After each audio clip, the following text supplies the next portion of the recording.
And we are going to overcome each and every one of these obstacles. That I can assure you. That they may know that the God we worship is an invisible God, not a God that was wrought by the hands of men. For we do not worship idol, and we can never ever worship idol. Is impossible. This very family, this IPOB, belongs to the Most High. And that is how it's going to be until Biafra comes and beyond to eternity.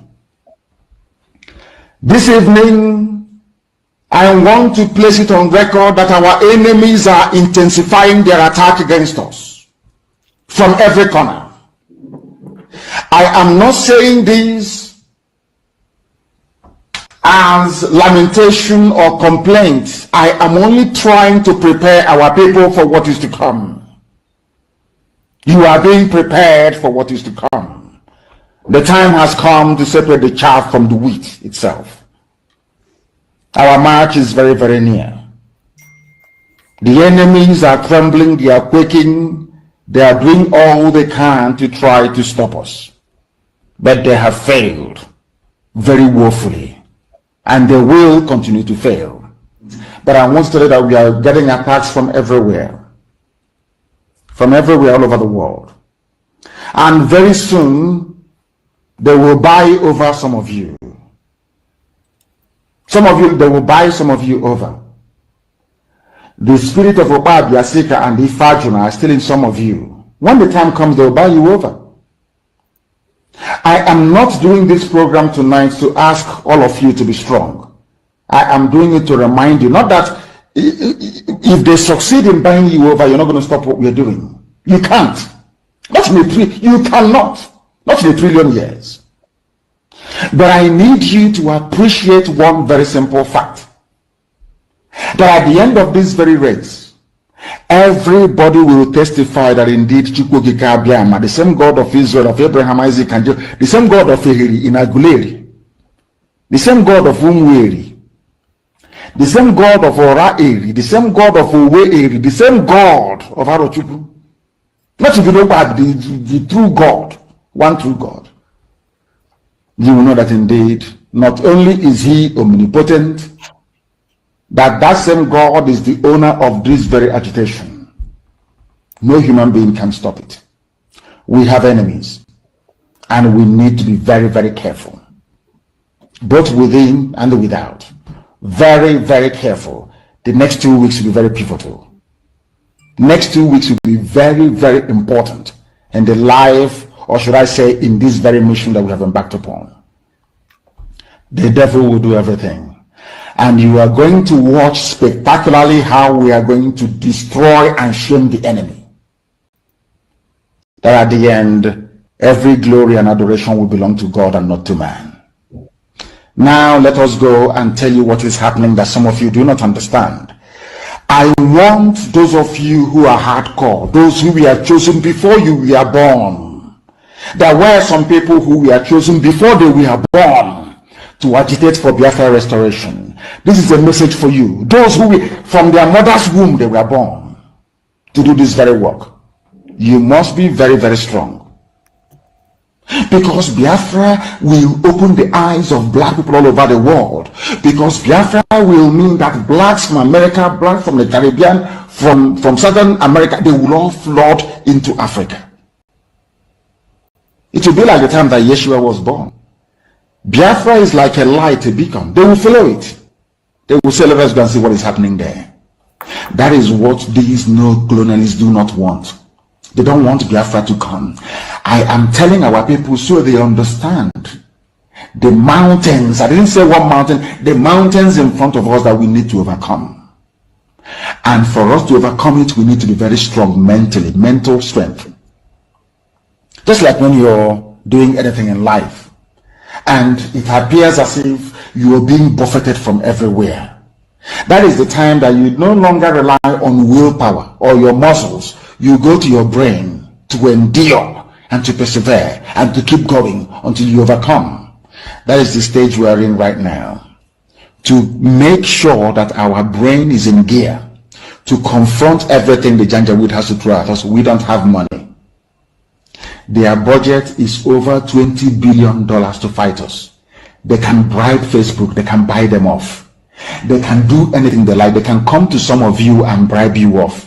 They can promise you what you've never had before. They can give you maybe a house in Dubai.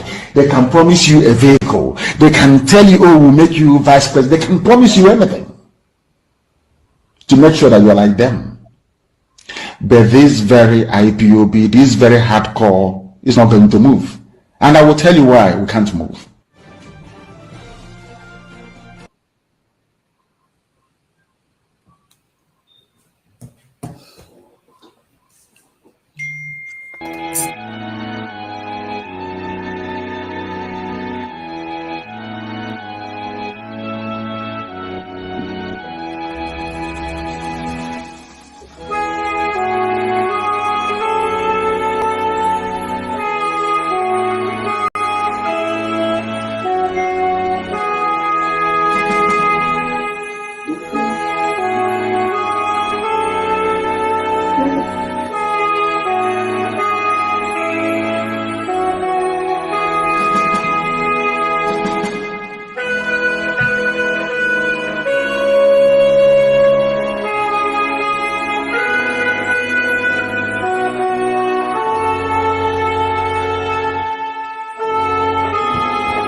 Good morning from here, dear friends.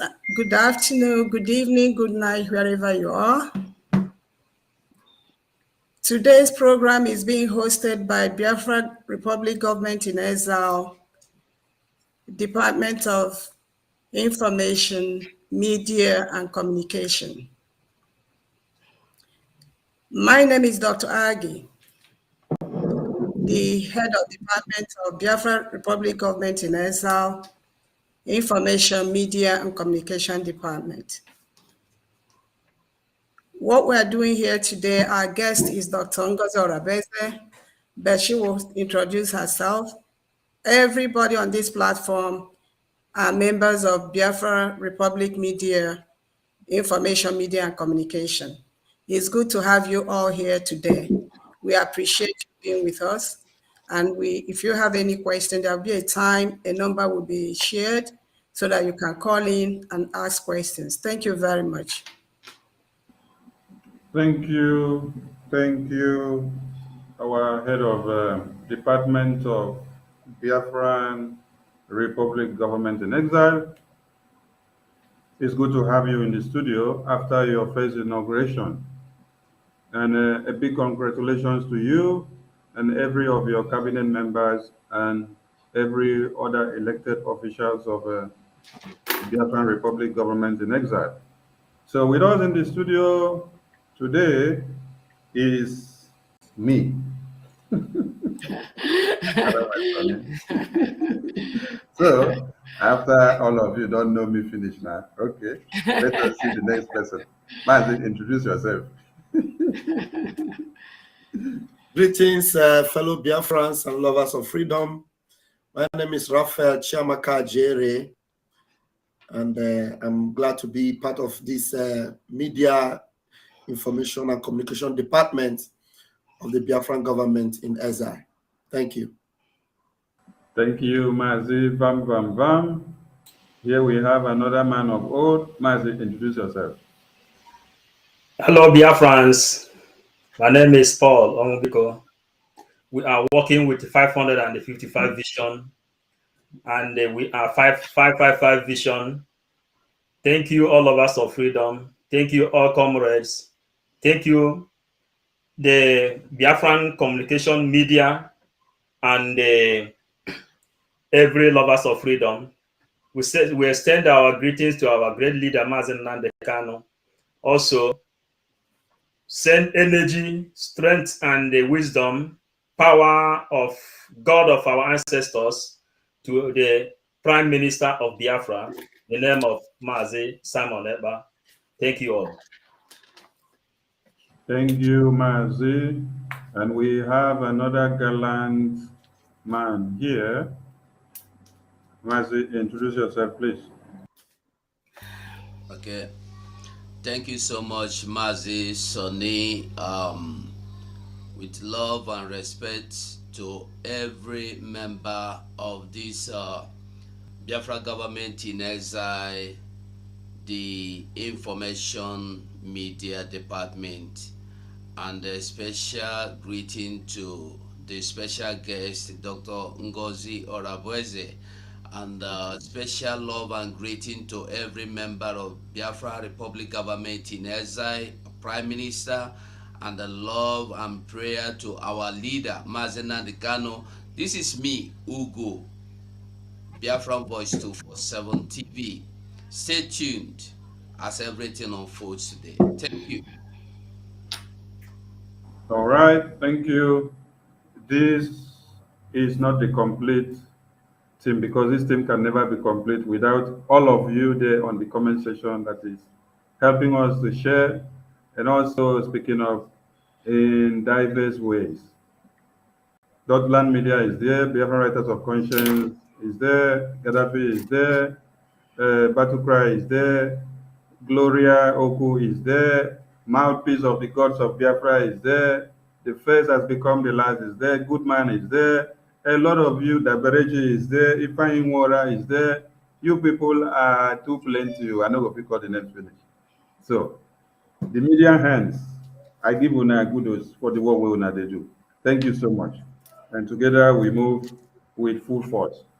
So, with that being said, and without wasting time, let us launch in the big guest of the day. The big guest of the day, you can see on the screen, is the person we await to shatter some tables today. And I hope some of you go fit stand when she don't shatter table finish. We're not take a music, the media we do. We know the point person. Okay, here is the amiable Dr. Ngozi Orabueze. Welcome, Dr. Ngozi. You have the floor. For your formal introduction, please. Thank you so much. Thank you for all you're doing. It is an honor to be here in your midst today. I thank each and every single one of you. I thank Dr. Agi for the wonderful job you are doing to kickstart the Biafra Government in Exile Ministry of Information. I'm so proud of all of you here. Well, my name is Dr. Ngozi Orabueze. I am a member of the Biafra government in exile, as some of you are aware. I am the Ministry of Health, the lead of the Ministry of Health. We have a Minister of Ministry of Health. I'm the head of the Ministry of Health. I'm also a member of the oil and gas, a member, just a little member of the oil and gas. And by profession, I am a family nurse practitioner, certified. I'm also a psychiatric mental health nurse practitioner board certified. So I'm board certified both in primary care and in psychiatric. Apart from that, I had my master's degree. I had my bachelor's degree from Valdosta State University. I went to Walden University where I obtained my doctorate. So I have my DMP. I have my Doctor of Nursing in DMP, Doctor of Nursing Practice, which is an equivalent of when you're going to say somebody have a PhD. So I have my doctorate in nursing practice, and also have a Bachelor of Arts degree. So I'm both an artist and a scientist. So I live here in the United States with my kids. So proud to be part of the Biafran government in exile under the leadership of Mazi Nnamdi Kanu and our Prime Minister, Mazi Simon Ekpa. I am really so happy to be here with you today. Thank you. Thank you so much. Please, our Honorable Minister, because some of us come from the quack areas. All these big grammars, you could use the one where it could be wire, so that our people could cap up. Because all these big grammar where you don't blow now, you tell me to recap one now, I don't go to recap anyone. Talkless of the audience, I mean, take a while, where you go speak. Welcome, welcome, welcome. So, with us in the studio, we are full now. So, going to the discussion of the day, you said the first issue on your agenda is the need for Biafra restoration and why. The need for Biafra restoration and why. So that's the first point on your agenda. So you have the floor. Thank you. Thank you so much, Sunny. That question about the need for Biafra restoration is very active right now. And the reason why it is very active is because there's never been a better opportunity for all Biafrans to come together at this time and rescue our land. There's never been a better time. History is on our side. The international world, they are on our side. The local, they are on our side. There's nobody that you will present the case or the things that have been happening to our people that will not tell you, go ahead. The only thing that will tell you, do not be scared. Do not be afraid. Do not be afraid to move. We are at that point in our Biafra history right now, based on all the things that have been happening, to come together as one and move Biafra away from Nigeria. That is why, at this point, every hand must be on deck to make sure that Biafra exit Nigeria. Some of the reason why I say that, I'm going to start by explaining to us what a country is. Biafra is a country. We've been a country between 1967 and 1970, before it was thwarted. We've been a country. We got all the status, but the fear of some people, the fear to continue to suppress us, the fear to take away our resources without adequate compensation, Those things are what made those as suppressors between 1967 and 1970 to take over our land and continue what they are doing till today. And at this point, Biafrans from all over the world, they've said, enough is enough. If you want to kill all of us, we are ready. But as you're coming to kill us, also be sure that we are going to kill you. That was a statement that was given to us by T.Y. Danjuma. We have to equip ourselves because they are everywhere. The terrorists have penetrated our lands. The terrorists are killing our people. The terrorists are invading our land, chasing them away to IDP camps, taking over their lands. Are we going to stay and watch and fold our hands while these things are being done? No.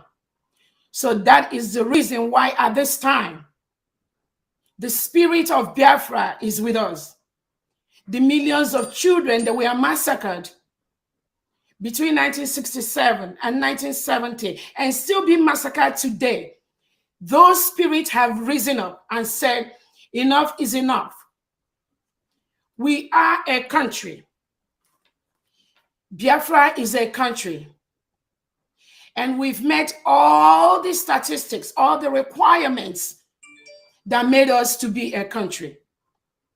We cannot wait for anybody to give us our country because we have made the criteria. One of the first criteria for being a country, based on the 1933 New World Summit in Montevideo, Uruguay, which was convened by Franklin Delano Roosevelt. In attendance in that conference was United States of America. Mexico was there, and 18 nations from Central and South America. The Caribbean was there too. In that World Summit, the criteria to be a country includes 1, a settled population. We have a settled population. The old eastern region of Nigeria, we've settled there for years. So we met that number 1 criteria. The second one is a defined territory, a defined geographical area.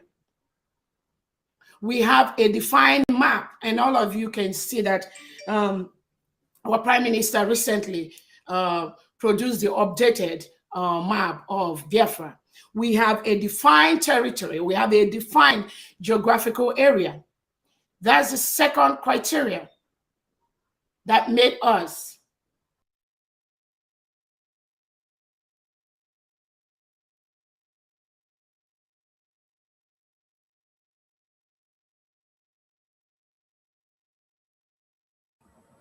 I think we lost her connection. While we wait for her to return, we lost her connection. All right. Different members of the Biafra government in exile have had different appointments with different world leaders. So the ability to enter into relation with other states is another criteria that makes us a state. And the last one is the government. We have the Biafra government in exile that is pioneering the affairs of Biafra, both at home and abroad. So we met those criteria to be a country. Because we've met this criteria, we know we have 3 nationality councils in Biafra land. Those 3 nationality councils we have the Igbo Nationality Council with 16 states. We have the Aqua Cross Nationality Council with 6 states. And we have the Niger Delta Nationality Council with 10 states. Overall, Biafra has 32 states. And each of these states have 15 local government areas. And each local government area have 5 districts. So we have fully defined and convenes the international body based on the 1933 New World Summit in Montevideo, Uruguay. Biafra has met all the criteria to be a country. So that is what and why we need to move this year. Thank you so much. Thank you. Thank you. And audience, if you have questions to the point raised, jot down your questions because we will open the line for questions. And you make it very concise because we don't have much time. We have other engagements. Sorry, I can't hear you, Sonny. Is it from my own end or what? I can't hear you. Can others hear me? Can everyone hear me? Yeah, I can hear you. I think she lost her connection from her first device because the second time it came back, we are not seeing her from the angle. So whatever happened made her to lose connection from whatever device. Oh, sorry. Hold on. Can you hear any one of us now? Yes, I can hear you now. All right, thank you. Okay, I said, audience, if you have questions, you may take down your questions because when we open the line, you will be opportune to throw in your questions. But you need to be concise because we don't have much time because of other engagements that are ongoing. So the next on your agenda is the situation of Mazi Nnamdi Kanu, the incarceration, the election, the referendum, and Biafra exit. So you know which to start with. You have the floor again. All right. Thank you so much, Sonny. So I have to be switching computer here and there, but that's as far as it's okay. Okay. Now, the situation with Nnamdi Kanu, all of us are aware of what happened, how he was renditioned from Kenya to Nigeria, and how he's languishing in the DSS custody. 2 courts in Nigeria, fully instituted courts with all the powers, have acquitted and discharged Nnamdi Kanu. The United Nations Working Group on Arbitrary Detention, of which Nigeria is a member state.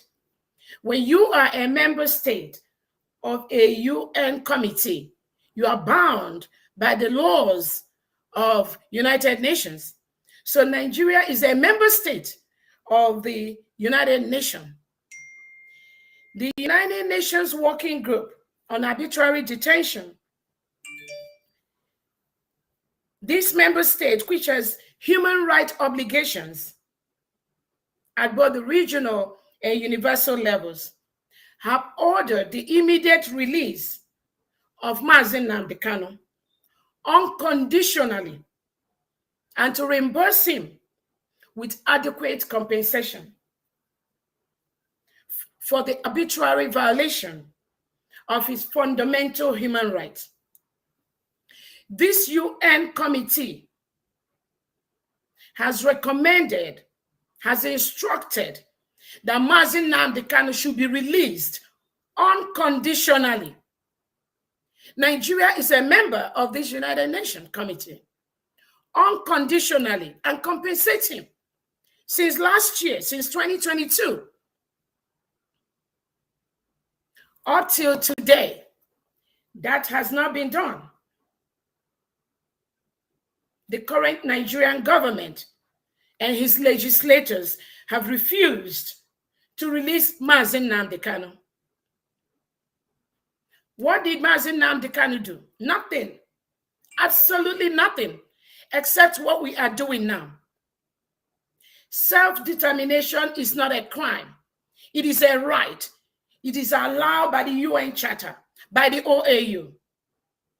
Self-determination gives the indigenous, the citizens, the power to determine how they want to be part of a system, how they want to be governed. We have the right. It is our basic right. That is exactly the only thing Nnamdi Kanu was doing.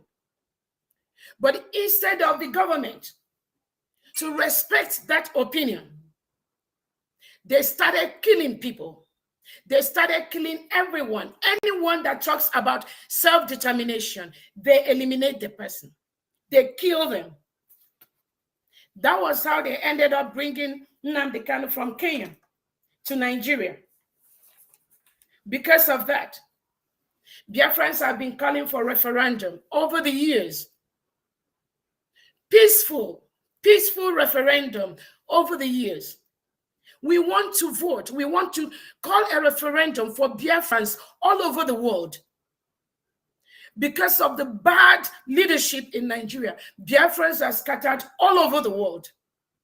They live in droves. And we cannot continue to be visitors in other people's land, excel in other people's countries, while our own land is being ravished, while our people are dying of the basic health care that they need, basic amenities, they don't have it.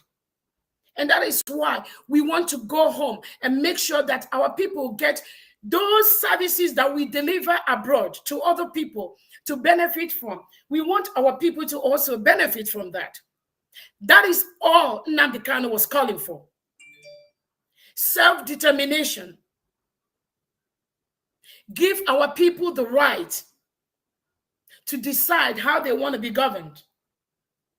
But no, because Nigeria is a country where there is an agenda. There is an agenda by those in power. So any other thing becomes an opposition. If you speak your mind, you become an opposition. You become a target. If you express yourself, you become an opposition. You become a target. If you march peacefully on the streets, unarmed, you become an opposition. You become a target. They kill you. How long are we going to continue to allow such heinous crime to be committed against our people? That is all Nnamdi Kanu was asking for. That is the only thing he requested for.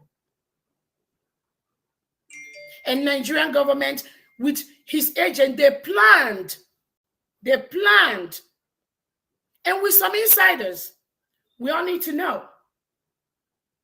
Is the rat inside the house that told the rat outside that there is meat in the kitchen?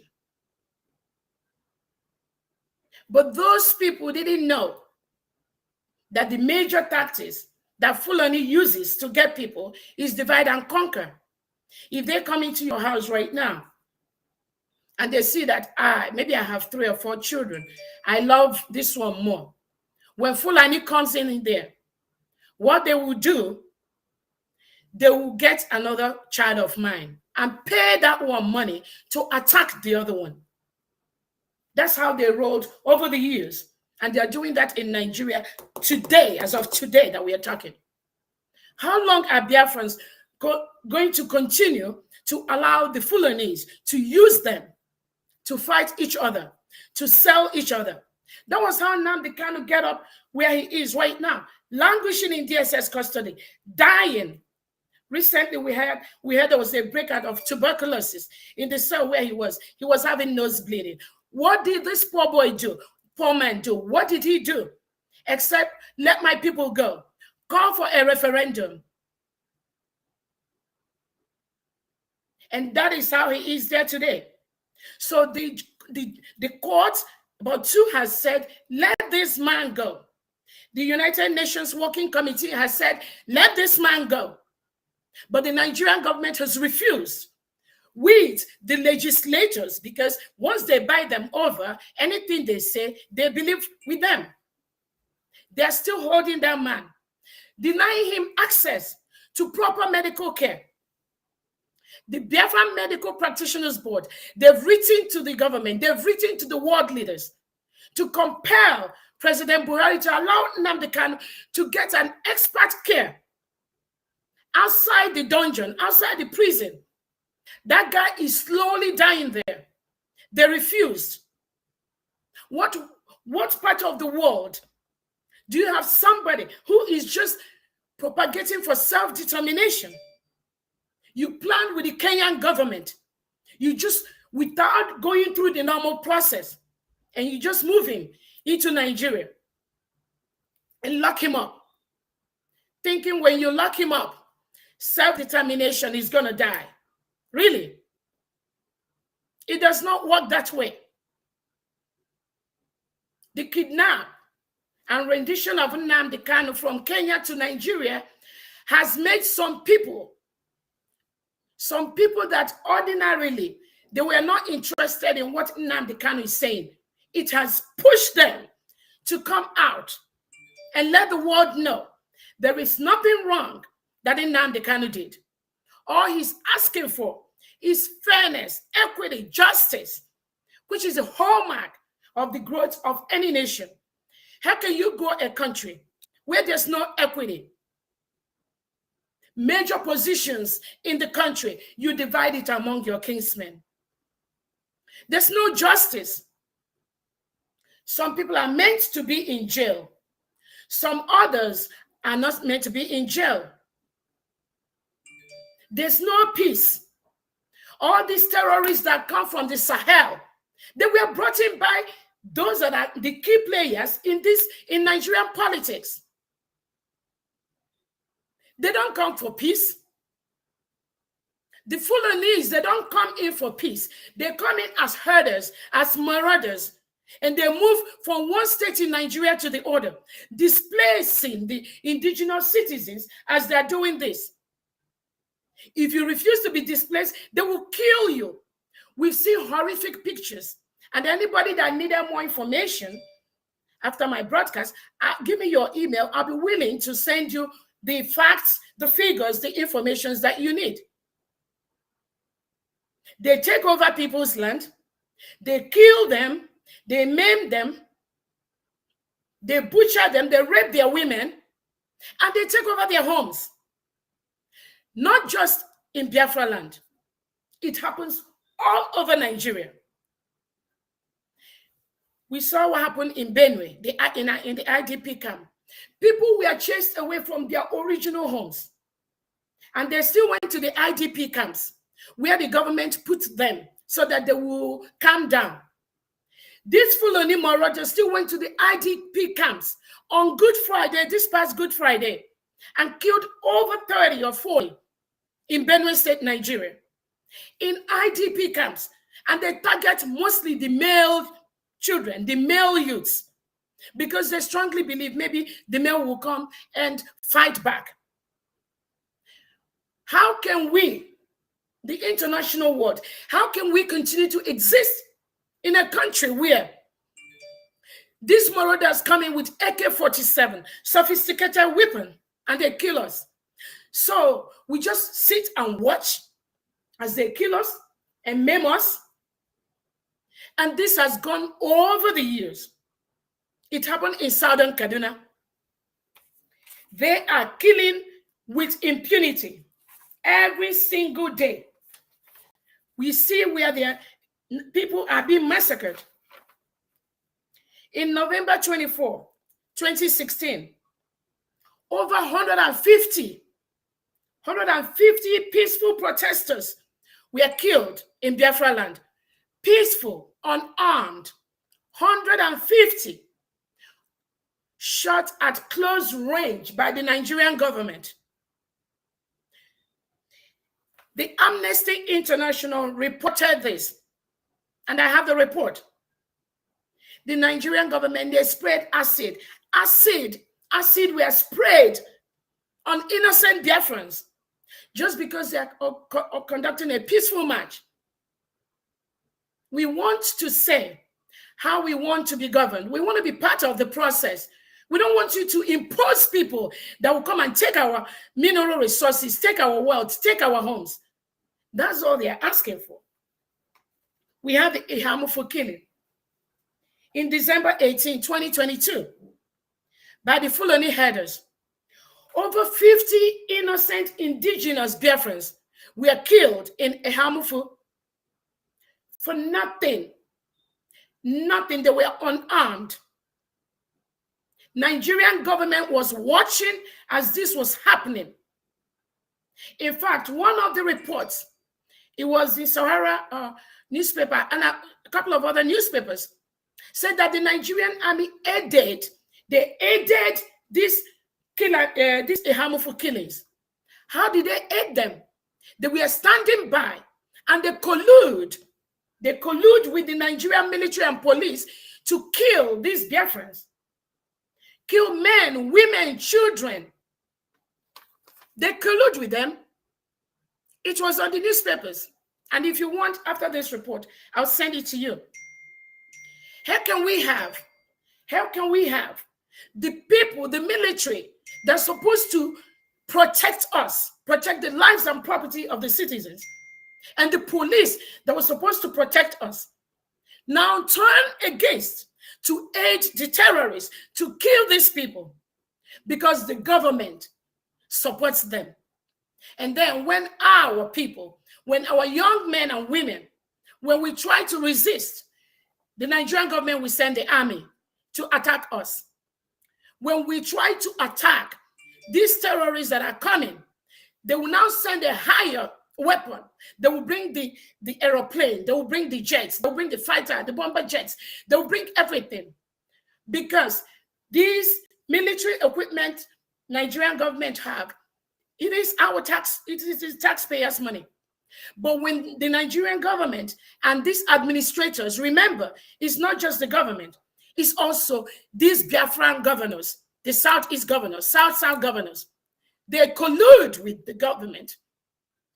When they see that they cannot withstand our men and women, what they do, they send the military to attack us. We all see the recent Aba march. The march in Aba by indigenous people of Biafra. Indigenous people of Biafra are never terrorists. We stay in our own land. But for the Nigerian government to continue to do the killings, to suppress and oppress us, they term IPOB terrorist. Tell me where in the world you have seen any IPOB member coming to conquer, occupy somebody's territory and kill. We don't do that. We don't do that. But why did President Buhari do that?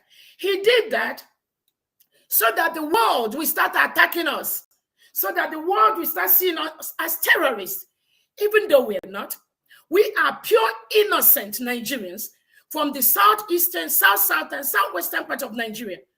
We are just asking for fair, equity, fairness in the government of Nigeria, but they refuse. Instead of listening to us, what they do is to unleash soldiers, military, to kill us. During the recent Aba march, over 30 unarmed, innocent, indigenous people of Biafrans were killed on close range by the Nigerian government. What country does that? What country does that? We have different types of things you can use to stop people if you feel they are marching and maybe they are becoming violent, which they did not do. You can use rubber bullets. You can use tear gas. Those things you can use. That some of you travel to civilized countries and you see what they use. You see how they do it. Why don't you implement the same thing inside Nigeria? Why use live bullet when people are marching unarmed? And you want them not to talk? Some of us, our brothers and sisters, were killed. And then you go to the international world and lie to them. Oh, they are killing the police, killing the military. Did you tell them how they are killing unarmed, innocent Biafrans who just want to express themselves? Did you tell them the same story too? If T.Y. Danjuma, who is an ex-military chief, has said, the Nigerian government, military and police, they collude with the terrorists. And T.Y. Danjuma, who is an ex-military chief, have told us, Go get your arms, protect yourself. The government cannot protect you. I'll send the video. Any video anybody requests for, let me have the chronicle and I'll send it to them. There was a reason why T.Y. Danjuma said that. He's an ex-military chief, so he knows what is playing out in the system. They killed over 30 in that Aba. The Obibo killing of 19th October 2020. Over 100 Biafrans were massacred for nothing. The Obibo killing, which was commanded by Governor Wike. Governor Wike ordered the Obibo killing by the Nigerian soldiers during the NCWS event. What did these people do? He ordered the Nigerian military and police to kill over 100 innocent Biafrans just because they want change. They want equity. They want change in the way the police is being run. The way the police just stop, search, kill you, eliminate without question, without going through the normal process of the law. How can Nigeria continue to function without going through the due process, either to kill, to persecute, to jail people? No, they don't do that. And we have been complaining. Everybody have been, some people in the north, they can't even talk anymore. Some of them have no voice anymore.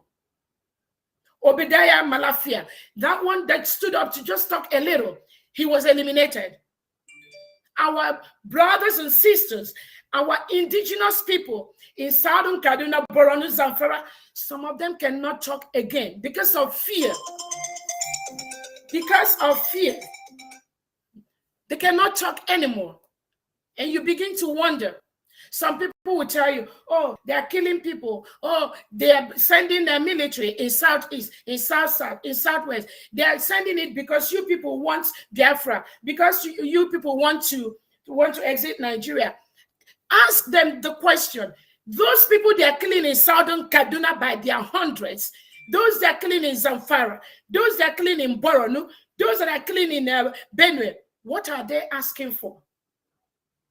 Ask them, what are those people they are killing there? What are they asking for? Are they asking for Biafra? No.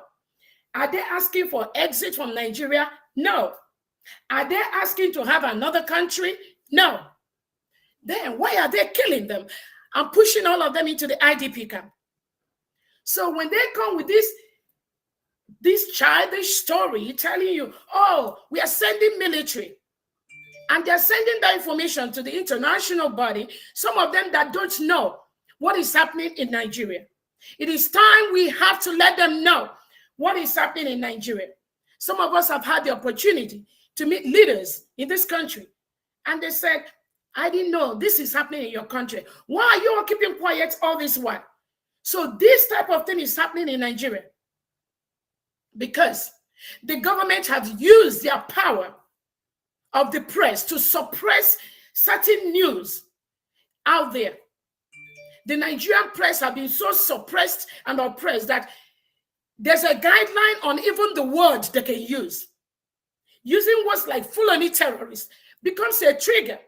I believe any television station that goes that route will immediately be fined by the Nigerian government. This is something they've done over the years.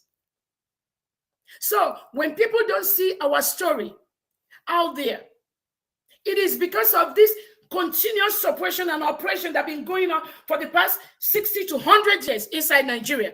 That is why most times you pull Google, you won't see the right information. You pull your YouTube, you pull everywhere. You pull Twitter, you won't see our stories. Because the government have the tendency to bribe. They bribe all these agencies. CNN may not carry Biafran story. Not that we are begging them to carry that. Not that it's going to make any difference in our quest to exit Nigeria this year. But when they get bribed, even in the United Nations, it becomes hard for them to air our story to the world. It becomes hard for people outside the world to know what is going on inside. So we've been dying in silence. We've been begging to leave. How long are we going to continue? Our brothers and sisters, children, mothers, fathers, how long are we going to continue to beg to leave in a country where the government armed the terrorists and sent them down to Biafra land? We have several arrests, detention all over Nigerian jail of innocent Biafrans. The only thing they ask for, please, let us discuss how to be one. Because there's no equity, there's no fairness, there's no justice, there's no safety. The terrorists are killing us every day. And the government refuses because they know the resources, the oil that is predominantly in the south. They are milking it. And they are milking it and moving it to international bodies. Some Western world are milking our resources today, while our people are dying every day without electricity, without water, without good health. What country, if you are a country outside Nigeria and today you are participating in taking the oil from Nigeria, you need to have a rethink. You need to question yourself on the injustice and the dangers and the loss of life you're causing to Biafran people and Nigerians in general. This is what is going on. All of us still remember Idara Gold. Idara Gold is still locked out. Poor innocent girl from her 19-year-old, she's still locked up today because Buhari believes that Idara Gold is talking about Biafra. What did she do? What did the innocent child do? And so many other people languishing in jail.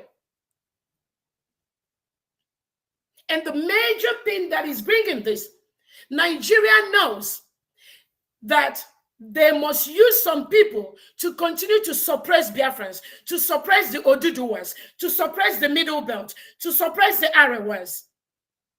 So when they come to your community, they figure out the best thing to use.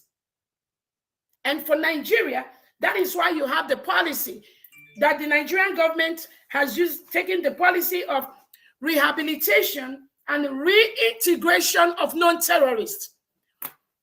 What country in the world rehabilitates and reintegrates non-terrorists into their military, police, army, air force, everywhere?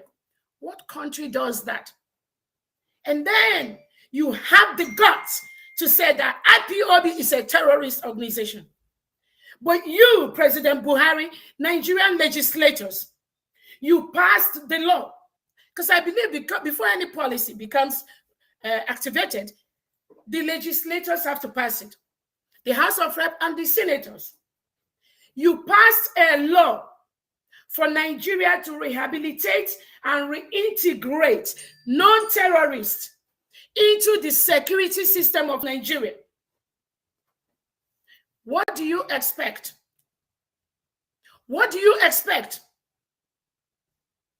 When you see Nigerian military burning, using the gun, you all have the video, using machine gun to be on close range, burning, shooting, burning people's home, shooting them at close range.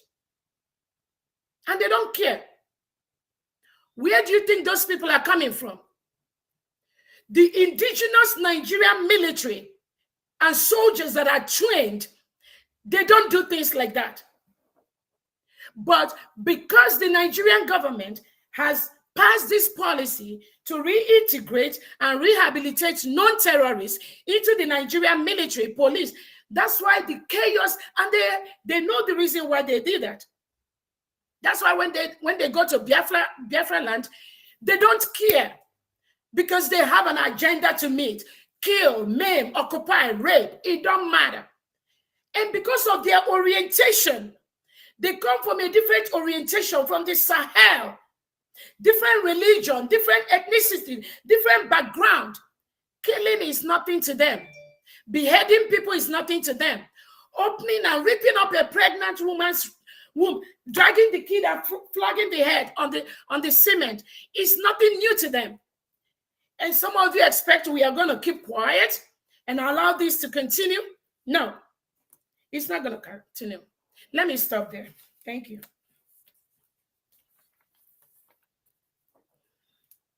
All right. Thank you, Dr. Ngozi.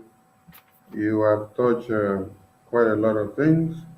And I want you now to talk on the NCWS policy.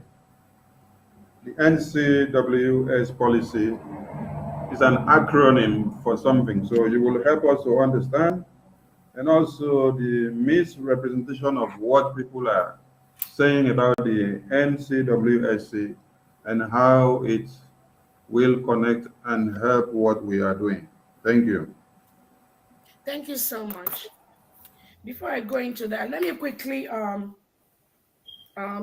let the world know that the call for referendum by Biafrans has been active for some time right now.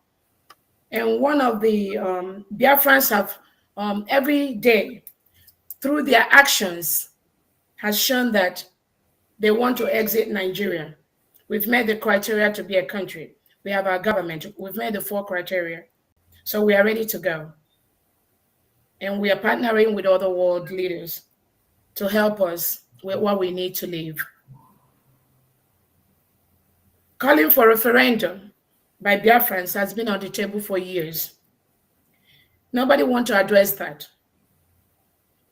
One of the ways that the Biafrans have consistently shown that they want to leave Nigeria is through a referendum. I'll call it an indirect referendum by the Monday sit at home that has been going on in Biafra land for the past almost 2 years right now. I want to let the world know. For the past 2 years in Biafra land, every Monday is a total shutdown. All markets are locked. All businesses are locked. All banks are locked. Even the police stations are locked. Every Monday in Biafra land today. And that has been going on for the past 2 years. The success of this Monday sit at home is no other person than the current Prime Minister of Biafra government in exile, Mazi Simon Ekpa, and Wada Azoka Charles Nwankwo, and the Umuada, the whole media people, the executives, the Biafrans themselves, that has made sure that we continue to sit at home every Monday until there is a referendum if they want it, or Nnamdi Kanu is released if they want it. The call for referendum, the call for Monday sit at home is something that at this time, I want to let you know, every true Biafran has been a part of that Monday sit at home. So when you go out there and hear some people say, oh, we don't support Monday sit at home, it's just few people, tell them, let us do a referendum then. That's the only way you gauge the pulse of the people. You gauge the pulse of the people through a referendum. It's not by saying, oh, some people are not supporting referendum. Oh, it's just few of you. Call for a referendum. The Nigerian government is afraid to call for a referendum because he knows what the numbers are going to look like. That is all we ask for. It is a civil thing. Nobody needs to kill each other. Nobody needs to touch each other. Call for a referendum. If the majority of Biafrans say, oh, we don't want to leave Nigeria, then produce it and for the referendum, we are going to request for an independent United Nations body that will conduct a referendum in Biafra land, and it must include all Biafrans living abroad and all Biafrans living at home. That is what the referendum is going to entail, because most Biafrans, they've travel. They left Nigeria because they are afraid of their life. The Fulani terrorist government have chased majority of Biafrans away from their homeland.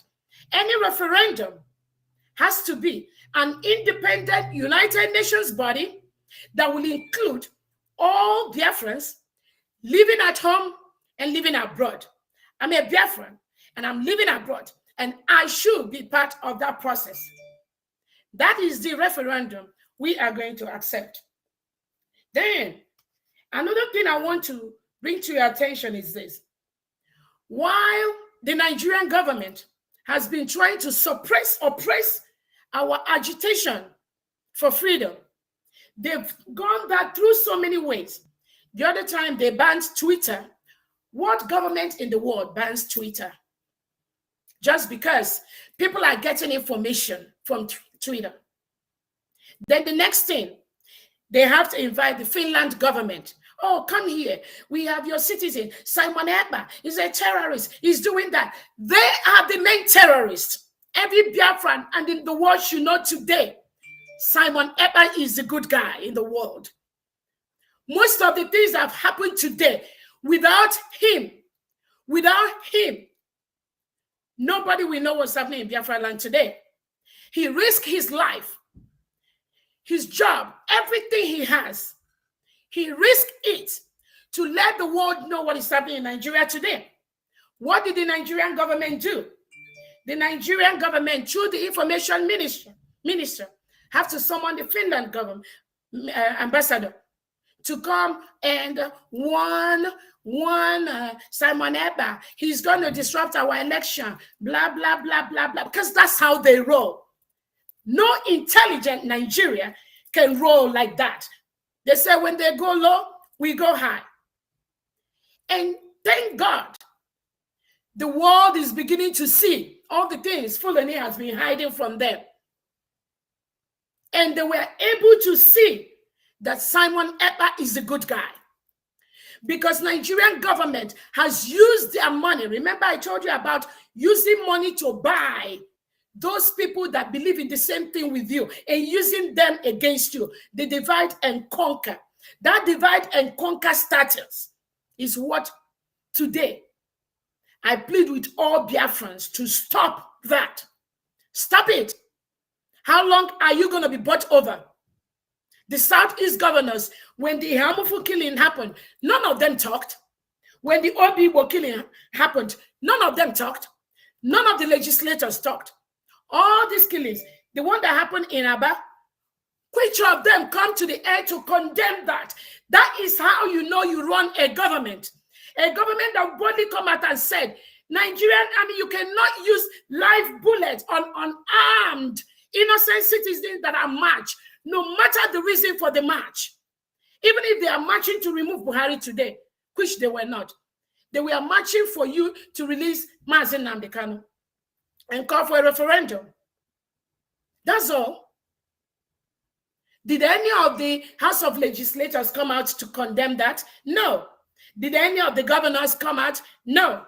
Even the ones you have that are working with the Nigerian government executive, did you hear any of them come out on the national daily to condemn the Aba killing? No. So what makes you think, as a true Biafran, you can continue to liaise with people like that? What makes you think they have your interest at heart when they've killed your brother, killed your sister with live bullet, and they have the option to use a rubber bullet or use a tear gas? So there we have their life. People that don't cherish your life, somebody that can easily take away your life, what business do you have with that person? So I use this opportunity.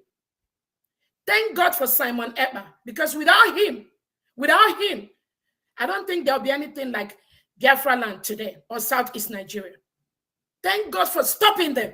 And we're going to use everything in our power to stop them and continue to stop them. So I'm pleading with all Biafrans, please, let bygone be bygone. In every struggle, there might be mistake. Even in your office, not everybody likes you. In your job, not everybody likes you. There will be difference of opinions.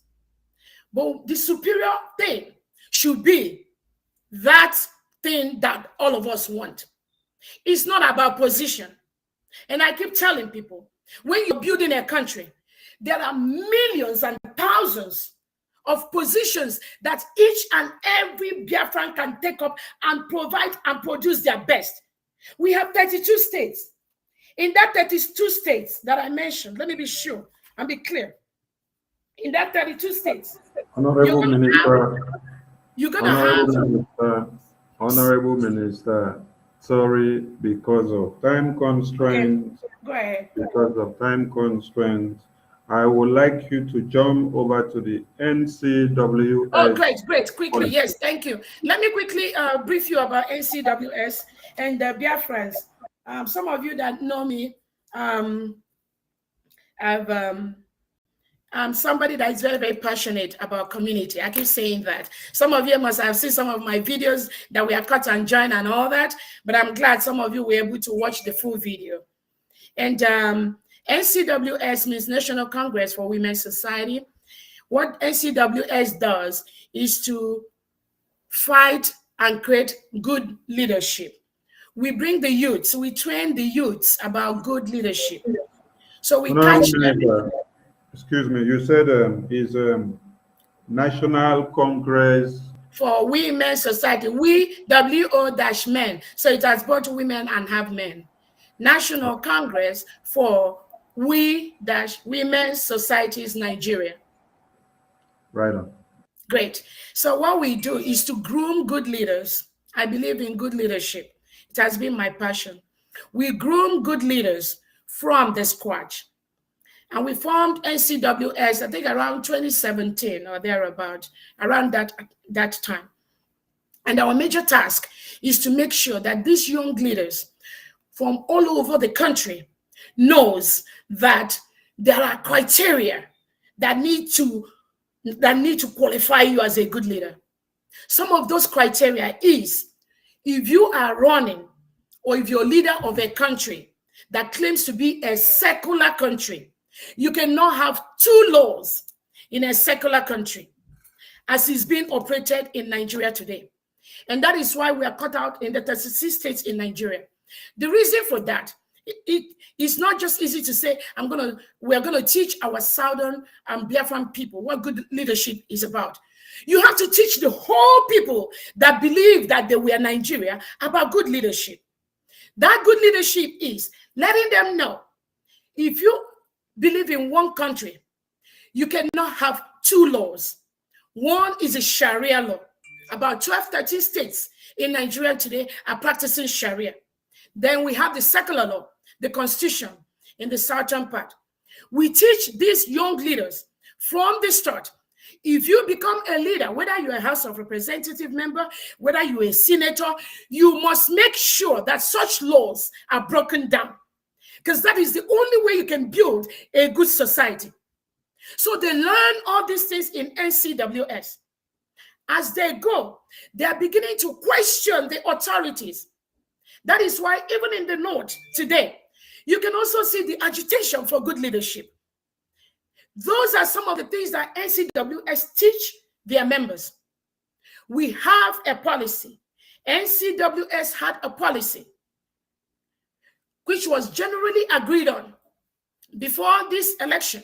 NCWS agreed there will be no support for any presidential election in Nigeria, for no presidential candidate. It was a resolution that was passed by the whole organization.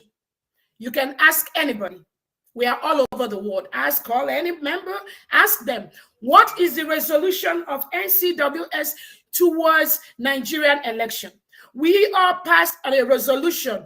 No NCWS member will participate in the Nigerian 2023 presidential election. The reason we say that, we arrived at the conclusion that none of the candidates met the criteria to be the president of Nigeria. We call for referendum. We call for restructuring. We call for Biafra exit or Oduduwa exit. But the thing among us, and again, that's what I used to say before, some of these people, our own people that are being used, the divide and rule thing, we see that inside us.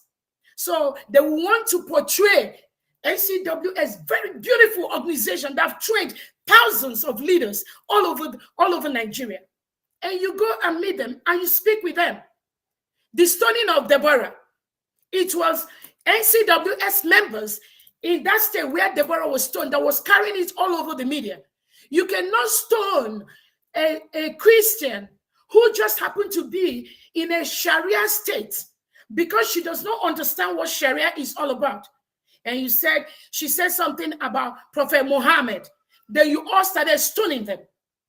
It is the NCWS members in those states that were in the forefront. They publish it in their local papers that this cannot continue to happen. Even when people like our leaders, Atiku condemned it on his Facebook page, after some hours, he took it down. So that is what NCWS does. And I don't know if you have any other question on that for me. NCWS policy.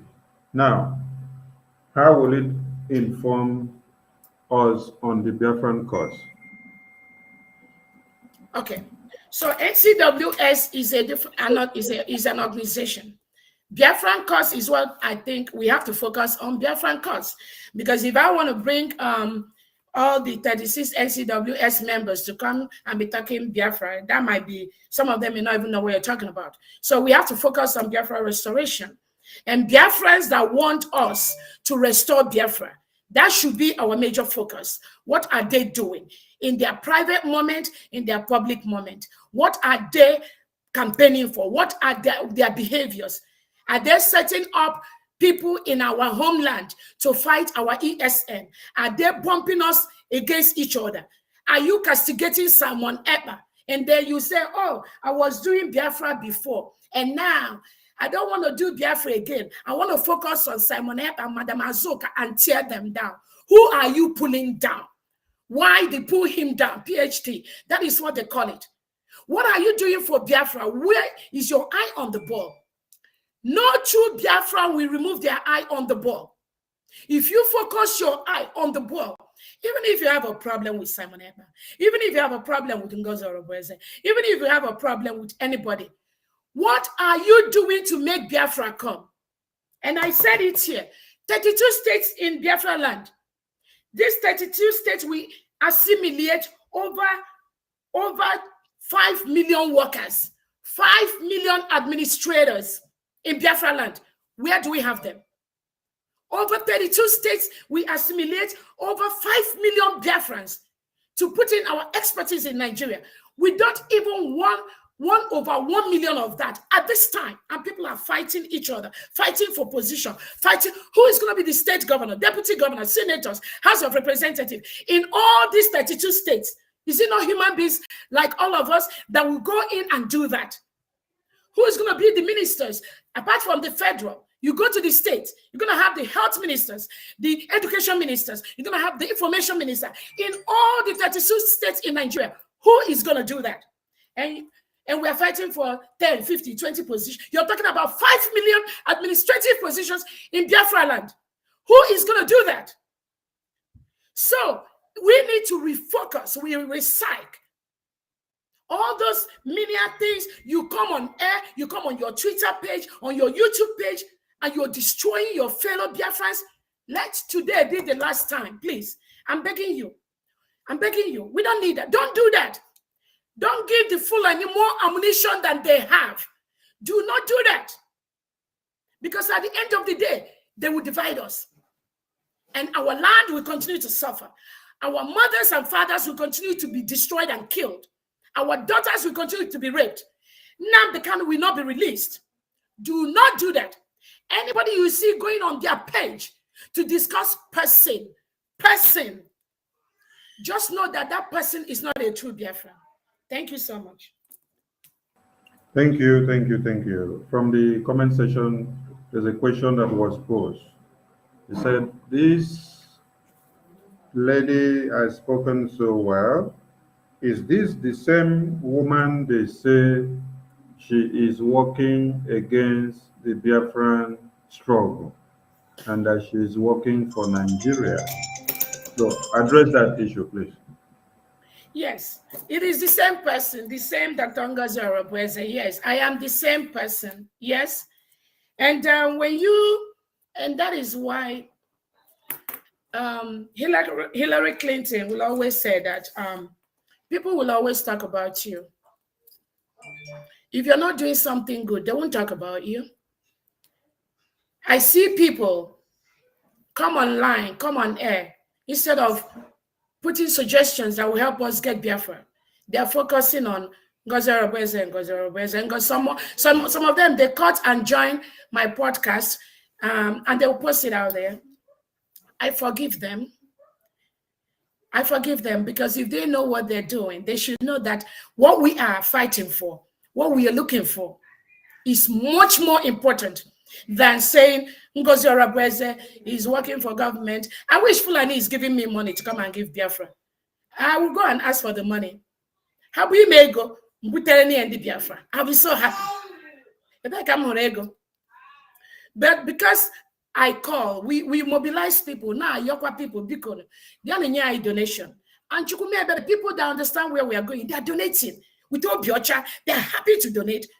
Because I am Anji na scissors wage no so Fulani ogo. You can't fight the terrorists with knives and saying, oh, God already give us Biafra. God give us Biafra, but you must equip yourself with the tools you need to get Biafra. What are those tools? We must equip ourselves the way Fulani is equipping themselves. Those people that carry AK-47, Danjuma has told us, if you know where they are going to get that, go get it yourself. How are we going to get it? So we need money. We need money to be able to get those things. So Hapundinasi, Ngozi Orabueze, they don't exist. Those are the list of our problem, if you know what I'm talking about. People that will come out and say, when you see any Biafra that give more than $100 or $200, that means Onyanwa is working for the government. That shows you how low their IQ is. That shows you how low level some people's IQ is. That shows you how low they bring Biafrans. Biafrans that are the biggest industrialists all over the world. What is $5,000 that you want to give to Biafra restoration? What is $10,000? But some of these people that have done this thing for 100 years, they believe if you've given more than $10, then if you give more than $100, oh, you're working for the government. Do we have to waste our time on people like that? No. Please don't do that. Don't do that. Thank you so much. Thank you, Honorable Minister. We're so happy to have you. And the way you've addressed this last question that was raised by someone in the comment section has already taken care of every doubt that was there and every blackmail and propaganda that was there. And Biafrans, I want to remind you something, and lovers of freedom and also haters of freedom, and those that have decided to work against the freedom of the Biafran people. If you look beside our minister there, you can see the dragon shield. You can see the dragon shield. That dragon shield did not develop wings from heaven and then situate in her board. She got it out of our job of excellence. And that happened from our fundraising. So when you want to start, think of how to peddle it so that you know where you're channeling it to. She made a very good point. Our lines are open. Please throw in your questions. Call in.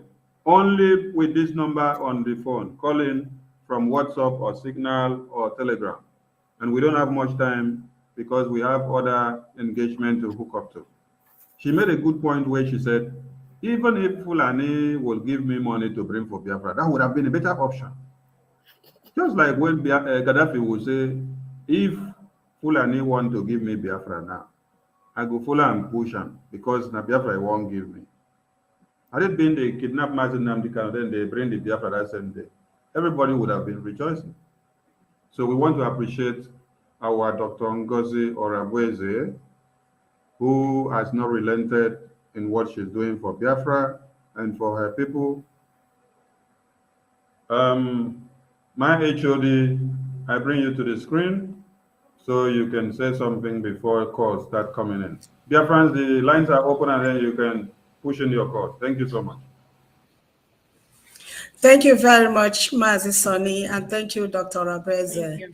Dr. Orabueze, on all points you addressed, yes, part of the problem, some of the people that are talking about you, saying you work for the Nigerian government and all that, you just hit the nail on the head. I wish they could give me as well. I'd like to donate more. And the essence of people, we all tend to look at ourselves from our own level, situation, and all that. God did not create us all equal in certain things. So when some people are blessed, it doesn't mean that there are people who have more money than Dr. Orabueze and all those that have been donating, but they don't want to donate. So when we talk about money, as for those social media people carrying all this, talking about Dr. Ngozi Orabueze, I hope henceforth after today, anyone that is talking about Dr. Orabueze don't mean well for Biafrans. So just ignore. You don't have to defend her. Share this video. I don't see anyone who is fighting for the Nigerian government or who is working with the Nigerian government at the same time working for Biafra and is open with her credentials and her face. Those of them that work for Nigerian government, you don't see their faces. You all know who we are talking about here. They don't. You can never see their faces here because they are hiding behind the scene and causing all the commotion. So some of them is poverty. So if they can, poverty of the mind, I'm not talking about poverty of finance. When they can't donate $1, when they see someone that is donating $100, it makes them as if you stole the money from somewhere because they are poor at heart. So Dr. Ngozi Orabueze, thank you very much for all the questions you've addressed. And Mazi Sonny, thank you as well, and continue to be anchoring this program. Standing by. Thank you very much. Thank you so much, ma'am. Thank you, my able HOD. Dr. Ngozi, before we pick any call that comes in, with your experience as a medical practitioner, when we heard that MNK was throwing up intermittently when our lawyers visit him, what could be the symptom of that? Thank you so much. Again, so many things could cause Mazi Nnamdi Kanu to be throwing up inside the jail, in the DSS custody. So many things. He could be nauseated. He could be not taking the right medication, maybe not taking the right food, anything. Somebody being in DSS dungeon in Nigeria, that's a horrible place to be. I know we had a meeting one time with our health minister, Dr. Sam Agubose, who is our health minister, and he addressed that with us. He told us that one of the possible reasons could be that maybe they starve him, and then when they hear that somebody is coming to visit him, they will immediately give him food. And then the food is given to him in a bulk or in a large quantity. So when he eats that food in a large quantity, that could now make him to throw up when there are visitors around him. So that is what our health minister explained to us. But there could be other factors. There could be other reasons that could make somebody to throw up. There could be infection that is not being handled well. We all heard the other time that he has this ear infection that is not well treated by a specialist. You can't just bring a primary care doctor to treat specialist areas. We have primary care doctors, not that they are not capable, but they will treat the ones and they will tell you, now take this person to a specialist to know what is going on. So now, but I believe he's not getting the specialist care from his own doctors in that DSS dungeon. So just bringing a general primary care doctor to look at him and not sending him to the ENT or to the GI doctor, or there's so many areas, or to the psychiatric doctor. He's going through depression. Many things many diagnoses could be the reason why what is happening to him is happening. He didn't sleep well. So you can relate all these things. There's so many reasons. But the bottom line is this: they are holding him there. They're refusing him the care he needs. We've written, the Biafra medical practitioners, we've written to them to release Nnamdi Kanu. It was published in Nigerian newspapers, and I can send it to you or whoever wanted. And they read it. But they still refused to release Nnamdi Kanu. What did that guy do to him? They want to kill him, and they think if they kill him, that they'll be okay.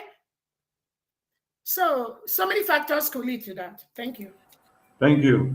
With the advent of bringing in tuberculosis patients into a cell room, what are the dangers that await his own health?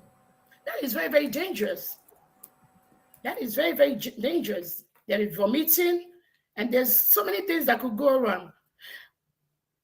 We have to get the fact from Nnamdi Kanu, and but I know he has told us that they brought somebody that have tuberculosis in their own compartment, which is wrong. How can you have somebody that tested positive to TB and you're circulating the person in a general environment? The person is supposed to be in a specialized room with a specialized air monitoring to make sure that the breathing the person is bringing out is well suppressed, that it doesn't go out from the room. How can we run a system like that? And that is part of what we are going to be looking at in Biafra government and in Biafra as a whole. We must make sure that things like this never rear its ugly head in Biafra land. So they reported that, and he said it, which I believed him. So every other person there could also be infected with TB, with tuberculosis. And the treatment for tuberculosis is not just something you treat one day. It takes months to treat tuberculosis. And are they doing anything about it? No.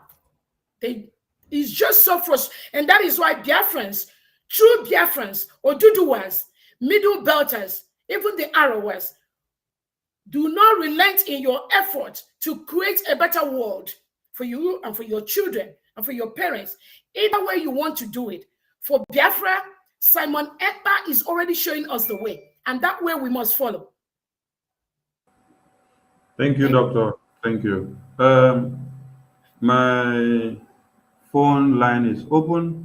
Mazugo, do we have a caller? Yes, a caller is here. Okay, Mazi, go on.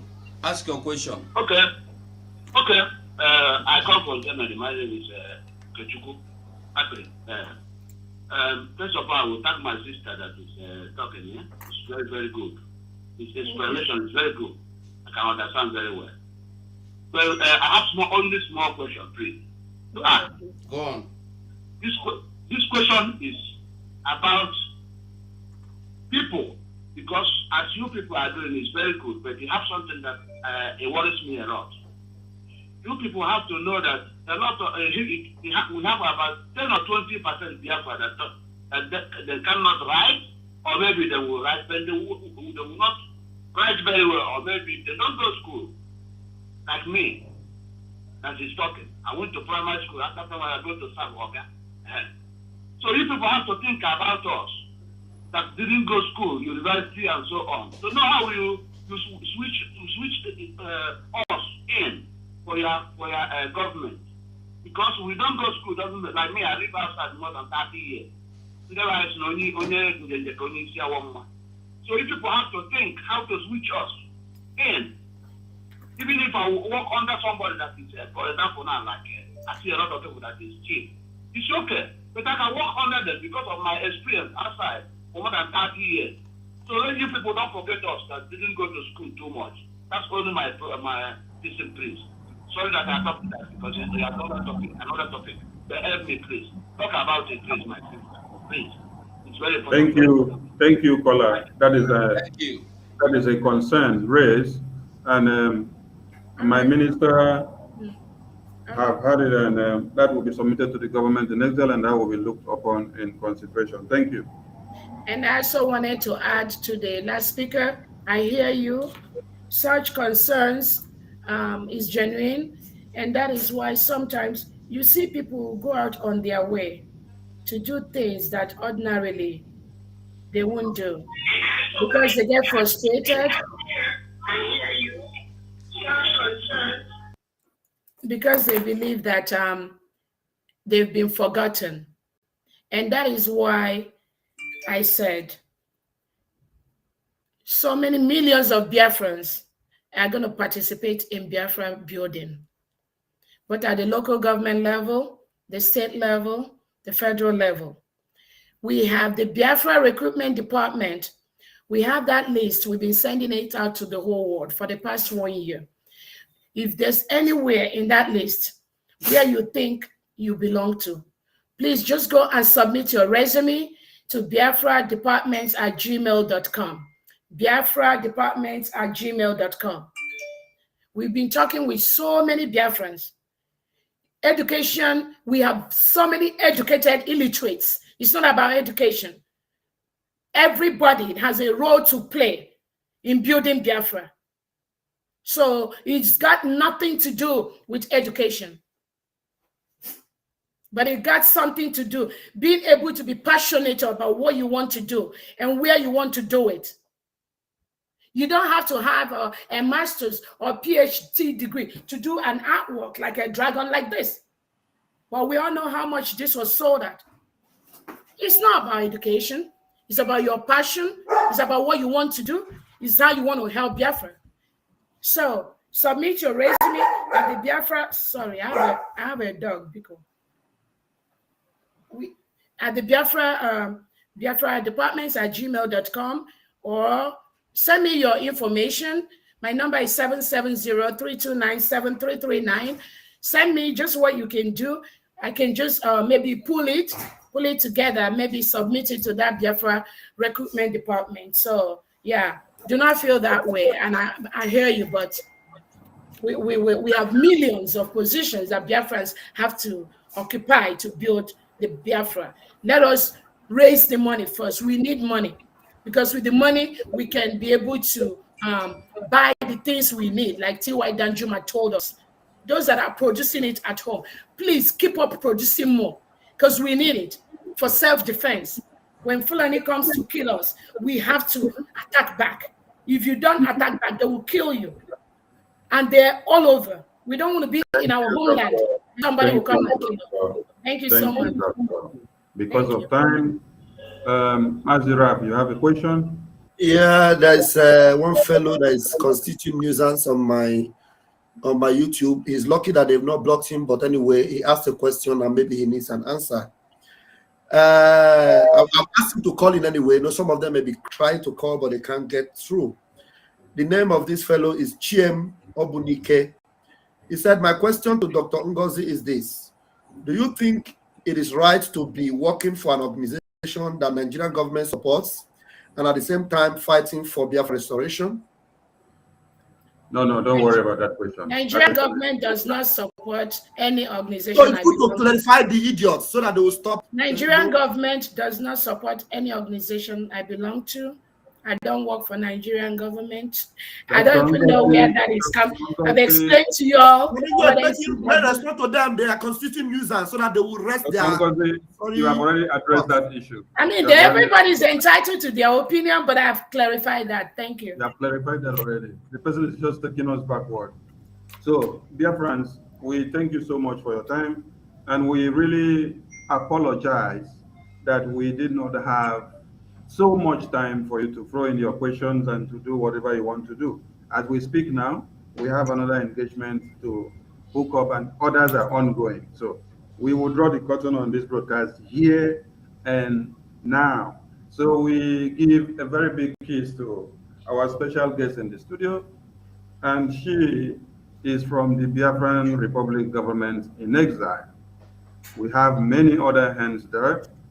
So we call you all Biafrans to support them in whatever they are doing, because they are moving us to a different dimension which we've never been before, just like our leader had said. And with that being said, we have one of our comrades in the house that was not here when we started. Please, Mazi Chuk Survival, just in seconds, because we have to leave here now in the next 50 seconds. So in seconds, say hi to Biafrans as we draw the curtain.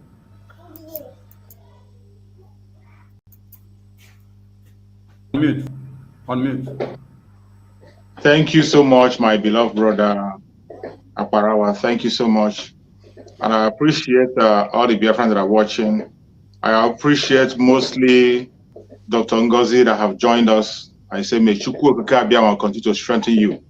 I'm so sorry that I came in late. I actually miscalculated the time, because of the different time zones where we are. That was why I come late. So I sincerely apologize to Biafran people, and I apologize to my beloved sister, Dr. Ngozi, and our minister. Please do exercise don't be angry with my absence. I came late and I apologize. Please, fellow Biafrans, forgive me for coming late. I appreciate everybody that have been able to be here all this while. And my fellow comrade that we are hosting the program till this time, I say, may Chukwu Okike be my guide and protect all of us. Thank you so much. Thank you. Thank you. Thank you. Thank you so much. We need a closing remark from the head of Information, Media, and Communications Department of the Biafra Republic Government in Exile as we draw the curtain here. Thank you, ma'am. Thank you, Madison. I thought I did earlier so that thank you, Biafrans. We appreciate you watching us and your continuous support. That means a lot. Just like we all have been saying, no matter, just do your best. The little you can contribute is about Biafran. It's not about money. We appreciate you and look forward to such program as we progress. Thank you very much. And thank you, Dr. Orabueze, for coming. Thank you. Thank you so much for having me. Thank you. Thank you. Bye, everyone. From us from here.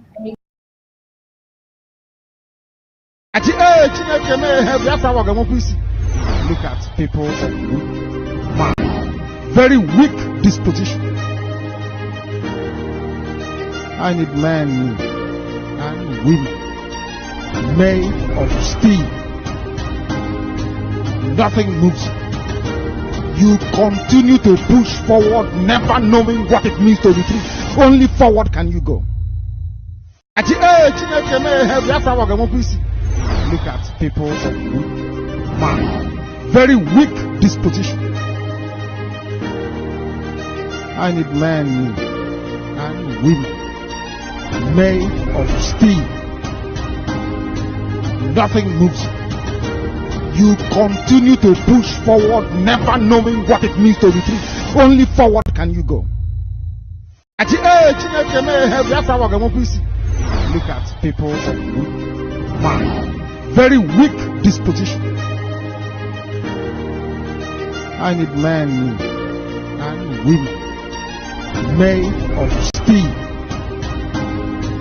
Nothing moves. You continue to push forward, never knowing what it means to be free. Only forward can you go.